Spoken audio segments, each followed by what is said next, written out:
ভালো আছেন? আজ আমি কথা বলবো আরও একটি পুজো বার্ষিকী নিয়ে, যে পুজো বার্ষিকী ছোট থেকে বড় সকলেই পড়তে পারেন, যার কন্টেন্ট লাজবাব। আজ আমি কথা বলবো কিশোর ভারতী এই পুজো বার্ষিকী নিয়ে, যেটি পত্র ভারতী প্রকাশনী থেকে প্রকাশিত হয়েছে। এই বইটির দাম বা এই পুজো বার্ষিকীর দাম 225 টাকা।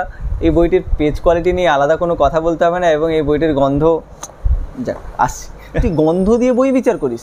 একদম বাড়তি বা বাজে কথা না বলে শুরু করা যাক আজকের ভিডিও। হলে দেরি কিসের? আমি সুমন, আপনি বই প্রকাশ, স্বাগত বাবাইদা বুক টিউবে।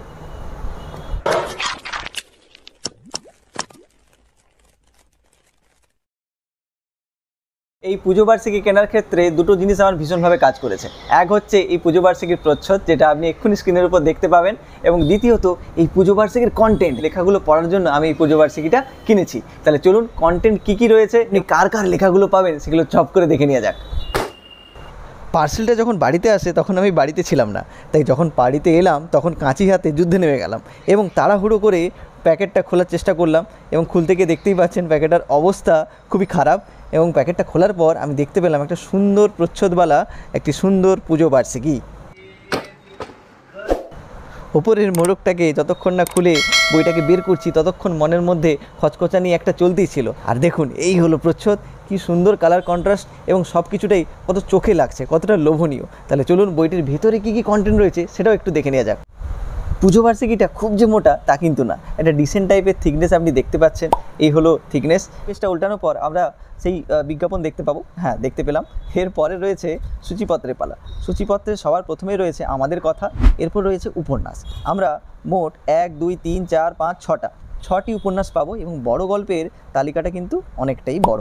আমি একটু জুম করে দেখাচ্ছি কী কী উপন্যাস রয়েছে এবং কার কার লেখা। আপনি কিন্তু ভিডিওটি পজ করে দেখে নিতে পারেন। এছাড়া এর নিচেই রয়েছে বড় গল্পের তালিকা, যে তালিকাটা ভালোই বড়, এবং একাধিক দারুণ দারুণ লেখক লেখিকার দারুণ দারুণ লেখনী রয়েছে। দেখেই আর ধৈর্য থাকছে না কখন এই গল্পগুলো পড়ে আমি গোগ্রাসে গিলে নেব। এর পরের পেজটা যখন আমরা উল্টোবো তখন দেখতে পাবো একাধিক গল্প। এ তো বড় গল্পের থেকেও বড় তালিকা। আপনি শুধু দেখুন কার কার লেখা রয়েছে, কি কি লেখা রয়েছে। আমি জলদি জলদি ভিডিওটা এগিয়ে নিয়ে যাচ্ছি। আপনি যদি পড়তে চান বা দেখতে চান ভিডিওটি পজ করে দেখে নিতে পারেন। এর পরে রয়েছে বিশ্ব সাহিত্য, তারপর দুষ্প্রাপ্য ও নতুন কমিক্স, একাধিক কমিক্স রয়েছে। এই কমিক্সগুলো পড়ার জন্য আমার ধৈর্য থাকছে না। এরপরে রয়েছে অন্য জগতের তারকা ও রম্যরচনা, সাক্ষাৎকার। এরপরে আমরা দেখতে পাবো হারিয়ে যাওয়া লেখা, মানে কন্টেন্টের কোনো অভাব নেই। তারপর দেখতে পাচ্ছি জাদু কবিতা, তারপর ভ্রমণ, তারপর নিবন্ধ, ছড়া কবিতা, একাধিক কন্টেন্ট। মানে আমার কন্টেন্টটা এত বেশি ভালো লেগেছে দেখার পর। দেখুন শুধু আপনি ছড়া কবিতার পরিমাণটা দেখুন। কবিতার পরিমাণ প্রতিটি পুজো বার্ষিকীতেই কম বেশি ভালোই থাকে। এই বইটিতে কবিতা বাদ দিয়েও গল্প, বড় গল্প, এছাড়া উপন্যাস সব কিছুই খুব সুন্দরভাবে। প্রচ্ছদটা এঁকেছেন সুব্রত গঙ্গোপাধ্যায়, ওনাকে প্রণাম জানাই। খুব ভালো লেগেছে আমার প্রচ্ছদটা, আরও একবার দেখিয়ে দিচ্ছি। খুব সুন্দর কালার কন্ট্রাস্ট এবং খুব সুন্দরভাবে প্রচ্ছদটা ডিজাইন করা হয়েছে। তো এই হলো প্রচ্ছদ শিল্পীর নাম, এবং এর উপরে একটা লেখা রয়েছে হরেকর কম। এটা কী নিয়ে লেখা বুঝতে পারা যাচ্ছে না, পরবর্তীকালে দেখা যাবে। পেজটা উল্টানোর পর সূচিপত্রে পালা শেষ। বাদবাকি নির্মাতা বা সম্পাদক, বা নির্মাতা বলছি, সম্পাদক, নির্বাহী সম্পাদক, বাদবাকি ডিটেলস রয়েছে। এরপর পত্রিকাটির আমি 1-2 পেজ একটু উল্টিয়ে দেখাচ্ছি, যাতে আপনারা আইডিয়া করে নিতে পারেন যে পত্রিকাটি কী সুন্দরভাবে বা কতটা ভালো করে সাজানো হয়েছে। আমি জলদি জলদি এগিয়ে নিয়ে যাচ্ছি, আপনারা দেখতে চাইলে পজ করে দেখে নিতে পারেন। প্রথম গল্প শীর্ষেন্দু মুখোপাধ্যায়ের লেখা গন্ধ। প্রচ্ছদটা খুব সুন্দরভাবে আঁকা হয়েছে এবং দেখেই মনে হচ্ছে এটা একটা হাসির গল্প। এছাড়া এরপরে দেখতে পাচ্ছি সুলেখার আবোল তাবোল ছড়া, না একটু জলদি এগোই। অভিক মোহন দত্তের লেখা নিঠুর হে। প্রচ্ছদগুলো প্রতিটা খুবই সুন্দর, আর পেজ কোয়ালিটি আমি আপনাকে ভিডিওতে বলে বোঝাতে পারবো না, খুবই ভালো পেজ কোয়ালিটি। আর একটা সুন্দর গন্ধ আসছে, যেটা পুজো গন্ধ আমাদের বই পোকাদের কাছে। এরপর দেখতে পাচ্ছি সঞ্জীব চট্টোপাধ্যায়ের লেখা যুগলবন্দি। এটা কিন্তু সম্পূর্ণ উপন্যাস, প্রথম সম্পূর্ণ উপন্যাস এই পুজো বার্ষিকী। এছাড়া আরও কয়েকটা পেজ আমি উল্টে দেখিয়ে দিচ্ছি।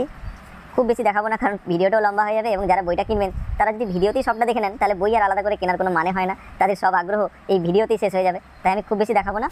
ব্যাস, এর বেশি আর দেখাচ্ছি না, উল্টে পাল্টে দেখাচ্ছি, ব্যাস আর দেখাচ্ছি।